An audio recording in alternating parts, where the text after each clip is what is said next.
പിന്നെ എത്ര 22 തരാം 16 அப்படி എന്തോ അങ്ങനെ എന്തോ ഉണ്ട്. പിന്നെ ഇത് കുനാഫ ബാർ, കുനാഫ ചോക്ലേറ്റ്.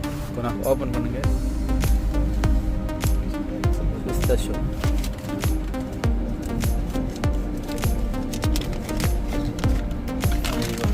நல்லா இருக்குன்னு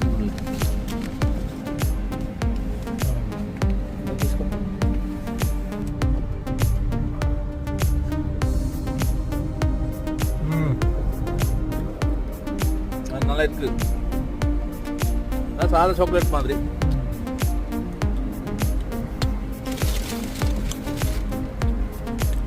ഇതൊന്ന് നോക്കണം. ഇതേക്കുണ്ടോ ചീസ് കേക്ക്.